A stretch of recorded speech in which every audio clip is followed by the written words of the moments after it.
नमस्कार, metro city देख रहे हैं आप और मैं हूं आपके साथ विवेक तिवारी। बुलेटिन की शुरुआत करते हैं बड़ी खबर के साथ। गुरुग्राम से बड़ी खबर है, जहां जीडीएमए की बैठक जारी है। सीएम मनोहर लाल की अध्यक्षता में यह बैठक हो रही है और केंद्रीय मंत्री राव इंद्रजीत सिंह भी इस बैठक में मौजूद हैं। मेयर और जीडीएमए के सीईओ भी इस बैठक में मौजूद हैं। पीडब्ल्यूडी रेस्ट हाउस में यह बैठक हो रही है, जहां सीएम मनोहर लाल बैठक की अध्यक्षता कर रहे हैं। तो सीएम मनोहर लाल दिल्ली के बाद गुरुग्राम पहुंचे हैं, जहां जीडीएमए की बैठक की अध्यक्षता कर रहे हैं सीएम मनोहर लाल। इस बैठक में केंद्रीय मंत्री राव इंद्रजीत सिंह भी मौजूद हैं। इसके साथ ही साथ मेयर और जीडीएमए के सीईओ भी इस बैठक में मौजूद हैं। पीडब्ल्यूडी रेस्ट हाउस में बैठक की जा रही है। तो अपने आप में ये बड़ी खबर, बड़ी जानकारी आप तक हम पहुंचा रहे हैं गुरुग्राम से, जहां सीएम मनोहर लाल जीडीएमए की बैठक की अध्यक्षता कर रहे हैं। इस बैठक में तमाम अधिकारी और खुद केंद्रीय मंत्री राव इंद्रजीत सिंह भी मौजूद हैं इस बैठक में। तो पीडब्ल्यूडी रेस्ट हाउस में बैठक की जा रही है, जहां सीएम मनोहर लाल की अध्यक्षता में जीडीएमए की बैठक हो रही है।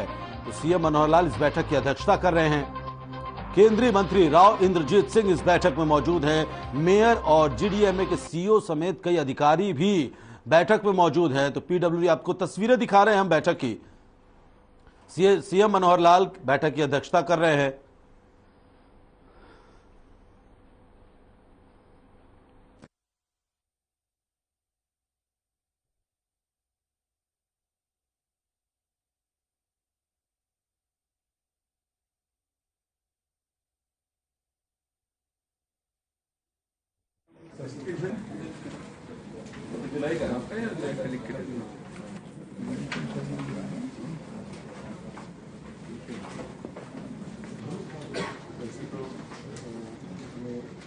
क्वार्टर में मिलना चाहिए, आपसे कई चीज़ें चेयरमैन हमारी इसमें अनुमति से ये मीटिंग चालू करते हैं। फिर हमारे बहुत से ऑफिसर्स ने चंडीगढ़ में वीसी से ज्वाइन किया हुआ है और मैं सर आपका। तो इसी खबर पर ज्यादा जानकारी के साथ हमारे साथ गुरुग्राम से bureau chief Praveen Sharma live जुड़ रहे हैं। प्रवीण शर्मा जी, बैठक हो रही है पीडब्ल्यूडी रेस्ट हाउस में, किन मुद्दों पर विशेष तौर पर चर्चा की जा रही है? क्योंकि इस बैठक में विशेष तौर से केंद्रीय मंत्री राव इंद्रजीत सिंह भी मौजूद हैं, जीडीएमए के सीईओ मौजूद हैं, मेयर मौजूद हैं। तो किन अहम मुद्दों पर चर्चा हो रही है और क्या कुछ जानकारी निकलकर बाहर आ रही है? जी विवेक, बिल्कुल देखिए, ये जीएमडी की 10वीं बैठक है और मुख्यमंत्री जो है जीएमडी के अध्यक्ष हैं और उनकी अध्यक्षता में इस बैठक का आयोजन किया जा रहा है। मैं आपको बता दूं कि पिछली जो बैठक हुई थी वो उसके दौरान मुख्यमंत्री ने जो मेन मुद्दा जो गुरुग्राम का है जल भराव को लेकर के, उसको लेकर के अधिकारियों को कड़े निर्देश दिए थे कि किसी तरह से अब की बार गुरुग्राम में जल भराव नहीं होना चाहिए। और उन्हीं बातों को लेकर उम्मीद ये की जा रही है, क्योंकि बैठक के अंदर भी पत्रकारों को जाने की इजाजत नहीं है और मुख्यमंत्री भी बैठक ले रहे हैं, जिसके बाद वो ब्रीफ करेंगे मीडिया को। लेकिन जो हमारे सूत्र हैं उनका साफ तौर पर कहना है कि मुख्यमंत्री जो गुरुग्राम के विकास को लेकर लगातार अधिकारियों से बात कर रहे हैं और जो एक बस स्टैंड के पास एक फ्लाईओवर खुलना है उसको लेकर बात की जा रही है। इसके अलावा जो शहीद अतुल कटारिया चौक है वहां पर जो फ्लाईओवर बन रहा है उसको लेकर मुख्यमंत्री पूरा फीडबैक ले रहे हैं अधिकारियों से। इसके साथ ही जो जल भराव की स्थिति गुरुग्राम में बनती है मानसून के दौरान, उसको लेकर भी मुख्यमंत्री अधिकारियों से फीडबैक ले रहे हैं और साथ ही ये जानने की कोशिश कर रहे हैं कि इस बार अगर मानसून में बारिश ज्यादा होती है तो किस तरह से अधिकारी इस जल भराव की समस्या निपट पाएंगे। क्योंकि कहीं ना कहीं हर मानसून में देखा जाता है कि गुरुग्राम जो है बारिश आते ही डूब जाता है और उसके बाद अधिकारी दावे जरूर करते हैं, लेकिन मुख्यमंत्री इस वक्त पूरे सीरियस मूड में है कि इस बार जब बारिश आए तो गुरुग्राम में जल भराव ना हो। इसको लेकर बकायदा पूरी तरह से मंथन किया जा रहा है और अधिकारियों को मुख्यमंत्री द्वारा दिशा निर्देश जारी किए जा रहे हैं। जी विवेक। ठीक है प्रवीण जी, क्योंकि अपने आप में सीएम मनोहर खुद बैठक की अध्यक्षता कर रहे हैं और तमाम केंद्रीय मंत्री राव इंद्रजीत भी मौजूद हैं, तो अपने आप में एक बड़ा सवाल ये होता है, क्योंकि हर बार जो वाटर लॉगिंग की समस्या है, बारिश के बाद पूरी की पूरी व्यवस्था की पोल खुलकर रख जाती है, लोगों को सड़कों पर, तालाबों में से जो सड़क पर तालाब बनते हैं उनसे होकर गुजरना पड़ता है। ऐसे में सीएम मनोहर के लिए भी बड़ी चुनौती है, क्योंकि वायदे, आदेश कितना अमल होता है, अधिकारी उन आदेशों पर कितना अमल करते हैं, अगर इस एंगल से देखा जाए तो कितना चुनौतीपूर्ण रहने वाले हैं। जी बिल्कुल, देखिए मुख्यमंत्री का विशेष ध्यान है गुरुग्राम के विकास को लेकर के और वो अक्सर इस बात को कहते हैं कि मैं खुद निगरानी रखे हुए हूं गुरुग्राम के विकास को लेकर के। लेकिन कहीं ना कहीं देखने में ये आता है कि मुख्यमंत्री की निगरानी के बावजूद जो अधिकारी हैं वो सरकार की योजनाओं को पलीता लगाने से नहीं चूकते। मतलब ये कि सरकार कोशिश करती है, लेकिन जो अधिकारी हैं वो कहीं ना कहीं लापरवाही करते हैं, जिसके चलते जो है सरकार की किरकिरी भी होती है और सरकार के ऊपर दबाव भी आता है। लेकिन इस बार मुख्यमंत्री साफ तौर पर इस मूड में दिखाई देते हैं कि उनका साफ कहना है कि जनता को किसी तरह की परेशानी नहीं होनी चाहिए, क्योंकि सरकार किसी भी तरह का सहयोग करने के लिए तैयार है। सरकार कोई भी योजना लाने के लिए तैयार है जिससे आम जनता को राहत मिले। अभी हम आपको बता दें कि जो वाटर हार्वेस्टिंग प्लांट गुरुग्राम में लगाए गए थे, जब एक कमेटी ने जांच की जिसमें GMDA के अधिकारी और नगर निगम के अधिकारी भी मौजूद थे, उस दौरान जो है 70 वाटर हार्वेस्टिंग प्लांट जो है बंद पाए गए। तो ये एक बड़ा विषय है कि सरकार की कोशिश है, सरकार पैसा दे रही है, लेकिन अधिकारियों और कर्मचारियों की लापरवाही के चलते जो है ऐसी स्थिति गुरुग्राम में बनती है कि गुरुग्राम जो है तालाब बन जाता है, नदी का रूप ले लेता है। तो उम्मीद यही की जा रही है कि मुख्यमंत्री आज कड़े रुख में जो अधिकारियों को निर्देश देंगे कि इस तरह की समस्या दोबारा ना आए, और जो वाटर हार्वेस्टिंग प्लांट बंद हो चुके किस कारण से वो बंद हुए उनकी जांच की जाए, क्योंकि काफी पैसा इस दौरान खर्च किया जाता है। तो अब देखना ये होगा कि जब मुख्यमंत्री बाहर निकलेंगे तो किस तरह के निर्देश और किस तरह की योजनाएं जो है नई मुख्यमंत्री ने अधिकारियों के साथ डिस्कस की है वो बता पाएंगे। ठीक है प्रवीण जी, एक सवाल यह भी बनता है कि लगातार जिस तरह से हर वर्ष ऐसी तस्वीरें देखने को मिलती है, वाटर लॉगिंग की जो समस्या है, जल भराव की जो समस्या है, हर बार नगर निगम की तरफ से, GDMA की तरफ से, तमाम संस्थाओं की तरफ से, प्रशासन की तरफ से इस बात पर जोर दिया जाता है कि इस समस्या से अगली बार तो निपटान हो जाए, इस बार तो झेल लिया, अगली बार ऐसी स्थिति न उत्पन्न होने पाए। अपने आप में बड़ा चुनौतीपूर्ण रहता है। प्रशासन की तरफ से, निगम की तरफ से इन समस्याओं से निपटने के लिए कौन से ऐसे ब्लूप्रिंट तैयार किए गए हैं, कौन सी ऐसी योजना पर विचार किया जा रहा है, इसके बारे में कोई जानकारी जो CM मनोहर के सामने पेश किया गया हो कि हाँ, हम इस योजना के तहत अगर ऐसा काम करें तो इस समस्या से छुटकारा मिल सकता है, इस बात कोई जानकारी?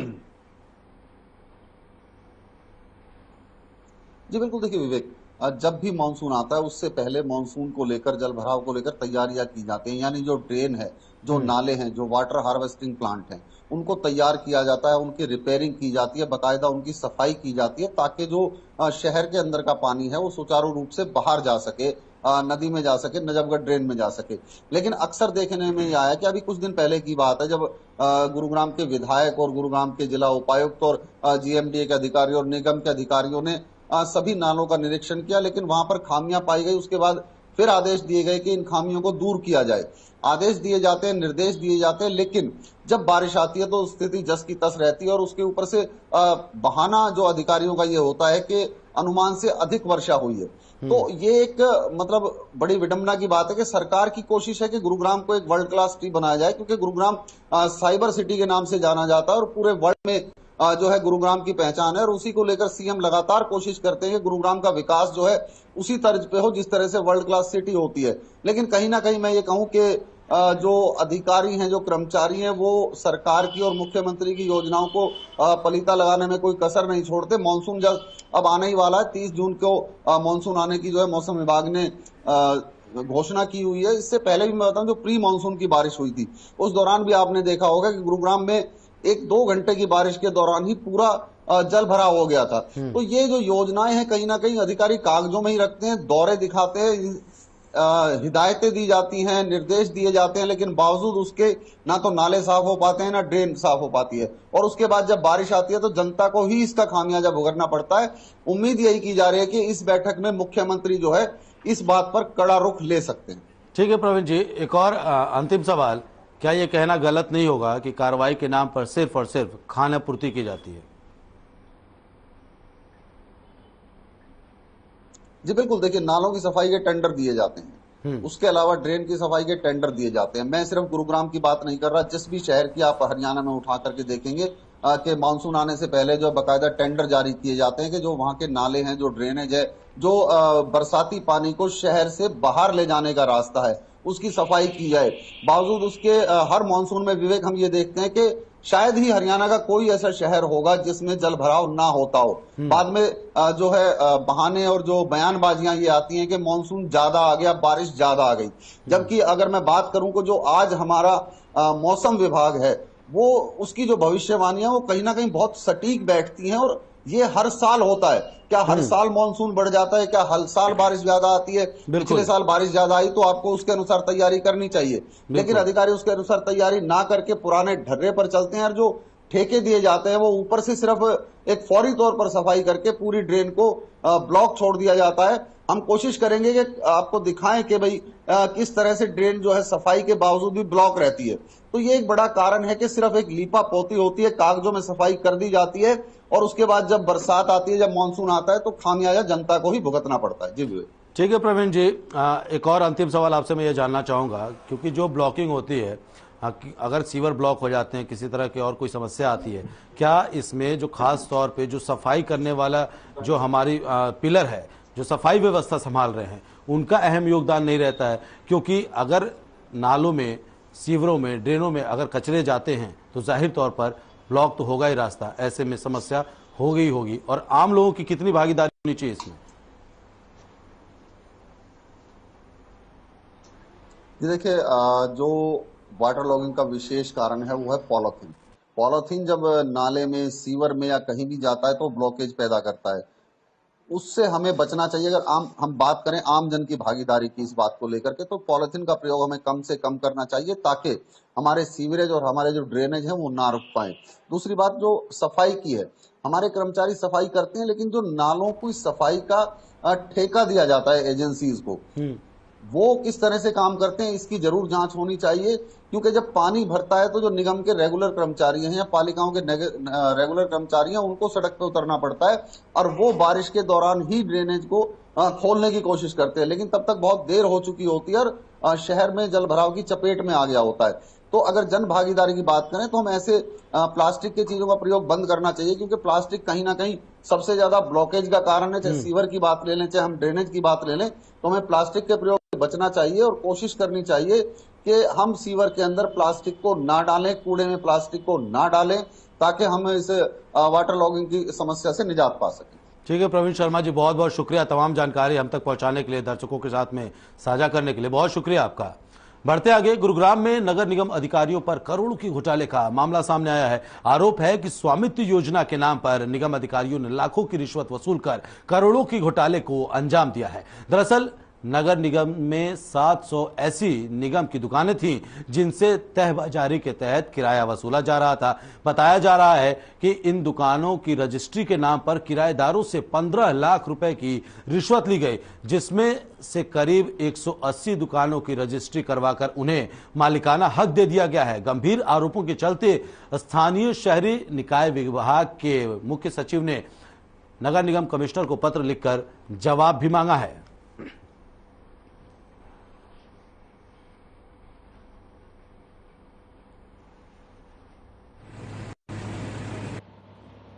हमारे पास जो जांच के लिए विषय आया है, निश्चित रूप से इसमें मैं जांच करवाऊंगा किसी उच्च अधिकारी के द्वारा, और जिसका नाम लिखा हुआ है उसके साथ और भी कोई कर्मचारी अधिकारी जो संलिप्त होंगे, उनके विरुद्ध जो कार्रवाई की जाएगी, जो डिपार्टमेंटल प्रोसीडिंग्स या कोई और भी कार्रवाई है, और अकॉर्डिंगली सरकार को रिपोर्ट होती है। जाँच का विषय है, जाँच के बाद अगर कोई गिल्टी पाया जाता है, किसी का दोष पाया जाता है, तो उसके विरुद्ध कार्रवाई करेंगे।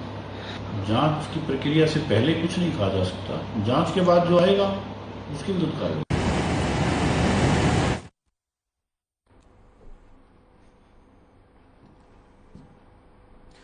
गुरुग्राम में क्राइम ब्रांच ने बादाम से भरे ट्रक को बेचने के आरोप में 4 लोगों को गिरफ्तार कर लिया है। दरअसल बीती 12 जून को ट्रांसपोर्टर ने शिकायत दर्ज करवाई थी कि उसके करोड़ों के बादाम से भरा हुआ ट्रक अचानक गायब हो गया। मामले की तफ्तीश में क्राइम ब्रांच ने ट्रक ड्राइवर आबिद, देविंदर, साबिर और वारदात के मास्टरमाइंड कासिम को गिरफ्तार कर मामले का खुलासा कर दिया है। एसीपी क्राइम की माने तो कासिम ने ट्रक से भरे बादाम की खेप को बेचने की साजिश रची थी, जिसके बाद ट्रक ड्राइवर को शामिल कर बादाम से भरे ट्रक को गायब करवाया और बादाम को बेचना शुरू भी कर दिया गया।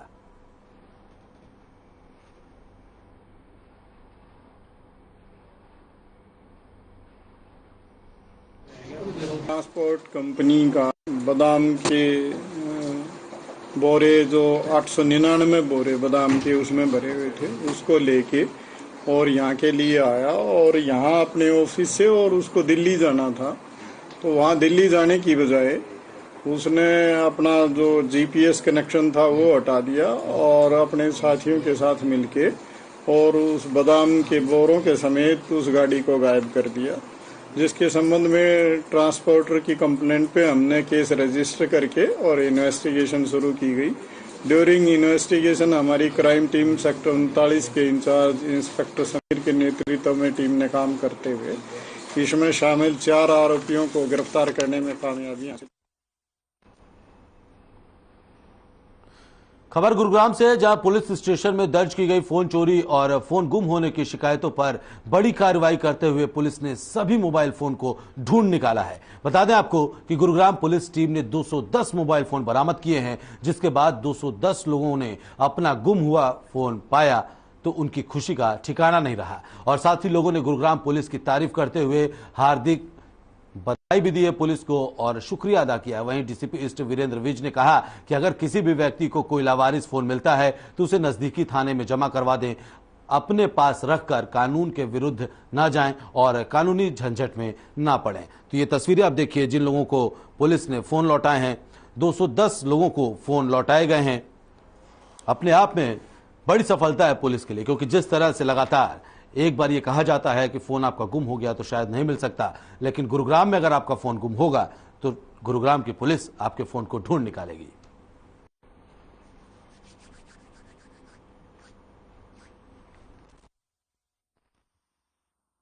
ये जो लोगों के गिर गए थे ये किसी वजह से गुम हो गए थे और लगभग 40 लाख रुपए की इनकी कॉस्ट है। लगातार ये प्रयास किए जा रहे हैं और ये हमारा 9वां ऐसा डिस्ट्रीब्यूशन है कि जब हमने मोबाइल रिकवर करके लोगों को वापस दिए हैं। लगभग अब तक 938 मोबाइल हम रिकवर कर चुके हैं और 1,95,00,000 जिसकी लगभग कॉस्ट है, वो ये जो लॉस्ट प्रॉपर्टी है ये हमने रिकवर करके। गुरुग्राम में क्राइम ब्रांच को बड़ी कामयाबी हाथ लगी है। मामला शहर के गैलेरिया मार्केट इलाके का है, जहां क्राइम ब्रांच टीम ने मुठभेड़ के बाद 2 शातिर चैन स्नेचर को गिरफ्तार कर दर्जनों वारदातों का खुलासा किया है। दरअसल क्राइम ब्रांच को सूचना मिली कि मेवात के रहने वाले 2 चेन स्नेचर मानेसर इलाके में स्नेचिंग की वारदात को अंजाम देने के मकसद से आने वाले हैं, जिसको लेकर क्राइम यूनिट सेक्टर 17 और क्राइम यूनिट सेक्टर 31 में ट्रैप लगाया और जैसे ही संदिग्ध बाइक सवार युवकों को रुकने का इशारा किया, वैसे ही दोनों ने पुलिस पर फायरिंग कर दी। वहीं एसीपी क्राइम की माने तो दोनों पर 25-25 हजार रुपए का इनाम भी घोषित था। फिलहाल क्राइम ब्रांच टीम मामला दर्ज कर आगे की कार्रवाई में जुट गई है।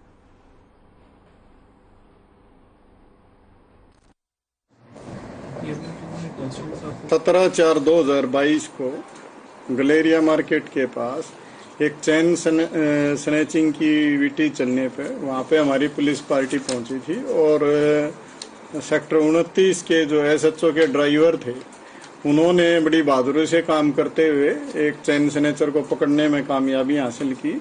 उसके बाद इन दोनों ने मिलके और उसको फायर करके और उसके गोली मार के और उसको छुटा के लेके भागने में ये कामयाब रहे, जिसके संबंध में सेक्टर 29 पुलिस स्टेशन में केस रजिस्टर हुआ और उसकी investigation crime unit sector 13 crime unit 17 के द्वारा इंस्पेक्टर नरेंद्र।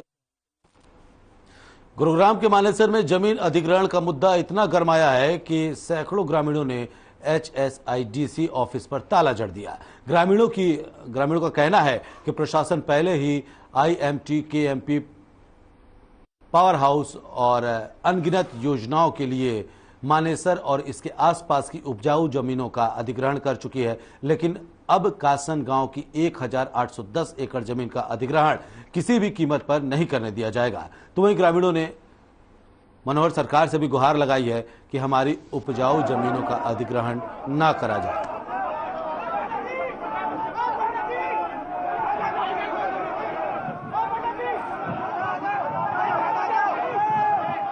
आज यहाँ तीसरा दिन है धरने का और यहाँ सैकड़ों गांव के लोग इकट्ठे हुए हैं। उनकी पंचायत है, पहले भी ये 125 गांव की पंचायत हुई थी बाबा पैसा पूर्णमल के मंदिर पर। वही गांवों को दोबारा से इनवाइट किया गया है। वहाँ के सभी लोग यहाँ पर आमंत्रित है, पहुँचे हैं।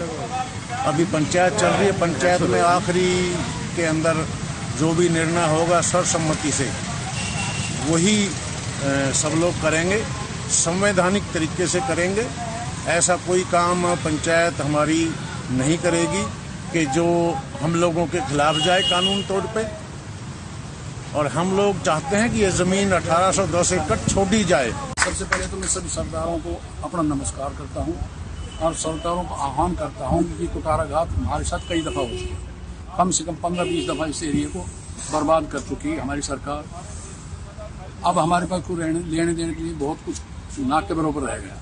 तो अब सभी सरदार इस बात के प्रति सजग है कि हमारी औलाद नस्लें कहाँ जाए। इसके लिए सब पूरी तरह संगठित है और सरकार बाज नहीं आई इस अधिग्रहण से, तो बात इतनी बढ़ जाएगी जिसमें कोई दो राय नहीं। आदमी घट जाए बढ़ जाए, कुछ भी हो सकता है। मांग हमारी यही रहेगी, जितनी भी गाज गिरती है सारी हमारे गुड़गांव में गिर रही है। हमारी उपजाऊ जमीनें हैं, हमारी उपजाऊ जमीनों को बचाओ। जहाँ खारे पानी है, जब बंजर जमीनें हैं वहाँ जाके इसने कहीं बसाओ। पूरी मेवात पड़ी है, वहाँ जाके देखो ना। मानेसर गांव के इर्द गिर्द जितने भी गांव थे हमारे गुड़गांव के, मानेसर गांव को ये सरकार 1980 से पहले से लूटती हुई आ रही है। जब से इस स्पेशल हमारे मानेसर गांव को सरकार ने क्या दिया, सदा से लूटती आई। कभी पावर हाउस में, कभी एनएसजी में, कभी आईएमटी में। मानेसर गांव के लिए, कासन गांव के लिए, बास गांव के लिए। हरियाणा से बीजेपी के नवनिर्वाचित राज्यसभा सांसद कृष्णलाल पंवार से खास बातचीत की है गुरुग्राम से हमारे ब्यूरो हेड प्रवीण शर्मा ने। इस दौरान पंवार ने कहा कि हरियाणा की आवाज संसद में उठाना उनकी पहली प्राथमिकता होगी। और क्या कुछ कहा कृष्णलाल पंवार ने, आपको सुनाते हैं। हरियाणा से राज्यसभा के नवनिर्वाचित सांसद कृष्ण पंवार जी हमारे साथ मौजूद है। हम उनसे आज बातचीत करेंगे कि निर्विरोध उनका चयन हुआ, अब वो राज्यसभा में जाकर हरियाणा की किन मुद्दों को वहां पर उठाएंगे। तो जानते कृष्ण पंवार जी से। स्वागत है सर आपका और बहुत बहुत बधाई आपको। बहुत बहुत धन्यवाद। सबसे पहले मैं देश के प्रधानमंत्री नरेंद्र मोदी जी का और पूरे देश के भारतीय जनता पार्टी के अध्यक्ष जेपी नड्डा जी का, अमित शाह जी का और विशेष तौर से हरियाणा प्रदेश के मुख्यमंत्री मनोहर लाल जी का, ओम प्रकाश धनखड़ का, केंद्रीय नेतृत्व संगठन और प्रदेश के संगठन का मैं बहुत धन्यवाद करता हूं कि जिन्होंने हरियाणा प्रदेश में सर्व अनुसूचित जाति समाज को इतना बड़ा सम्मान दिया है। तो मैं सर्व अनुसूचित जाति समाज की तरफ से और अपनी तरफ से मैं केंद्रीय नेतृत्व, प्रदेश नेतृत्व का धन्यवाद करता हूँ। क्या प्राथमिकताएं रहेंगी जब राज्यसभा में आप जो सवाल उठाएंगे? क्या इसके लिए जब भी कोई प्रतिनिधि चाहे एमएलए बने, एमपी बने, राज्यसभा में जाए, उसके दिमाग पर एक प्रेशर होता है, भी मैं बन तो गया लेकिन मैं जाकर वहाँ क्या बोलूँगा। वो मुझे 1% भी दिक्कत नहीं है कि मेरा 30 साल का विधानसभा का अनुभव है और 35 साल मैंने लगातार असेंबली के चुनाव लड़े हैं और 25 साल में लगातार जीता हूँ। तो मेरे दिमाग पे 1% भी कोई ये नहीं है कि मुझे वहाँ पर जाकर बोलने में कोई दिक्कत आएगी। तो प्रदेश के हित के जो बात होगी निश्चित तौर पर मैं राज्यसभा में उठाएंगे। बाकी रही देश और प्रदेश में जो आज विकास की दृष्टि से विपक्ष भी कहता है कि केंद्रीय नेतृत्व और प्रदेश नेतृत्व माननीय मनोहर लाल ने प्रदेश के अंदर जो विकास कराए हैं, विपक्ष भी उनकी सराहना करता है। एक अभी कुछ देर पहले आपने सवाल का जवाब भी दिया था कि अग्निवीर को लेकर प्रदेश भर में जगह जगह प्रदर्शन हो रहे हैं, युवा मतलब किसी तरह संतुष्ट नहीं हो रहे। तो क्या आप संदेश देना चाहेंगे उनको? इसके लिए देश के प्रधानमंत्री नरेंद्र मोदी जी ने, अमित शाह जी ने, राजनाथ सिंह ने जो ये फैसला किया है कि जो हमारा देश का उज्जवल भविष्य जो युवा पीढ़ी है, जो 17 साल और 21 साल के बीच में, मैं नहीं कहता सारे बच्चे खराब हो जाते हैं लेकिन काफ़ी बच्चे गलत ट्रैक पर चढ़ जाते हैं। तो इसलिए जिस प्रकार से अर्जेंटीना में हर बेटा बेटी मिलिट्री की ट्रेनिंग लेता है और इसी प्रकार से केंद्र की सरकार ने फैसला किया है कि 4 साल इनको ट्रेनिंग दे के, और जिसमें 25% केंद्र सरकार ने जिम्मेवारी ली है, हम डायरेक्ट इनको डिफेंस में भर्ती करेंगे। बाकी 75% वो चिंता युवाओं को ये थी हमारा भविष्य क्या रहेगा। तो माननीय मनोहर लाल जी ने कल क्लियर कर दिया कि 75% को हम ग्रुप सी और डी में 100% गारंटी देते हैं, हम उनको रोजगार देंगे, नौकरी देंगे। तो ये थे हमारे साथ राज्यसभा के नवनिर्वाचित सांसद कृष्ण पंवार जी, जिन्होंने साफ तौर पर कहा कि युवा भटके ना, इंतजार करें सरकार का ये फैसला। तो फिलहाल मेट्रो सिटी में इतना ही। यहाँ रुक रहे छोटे से ब्रेक के लिए। ब्रेक के बाद भी खबरों का सिलसिला लगातार जारी है।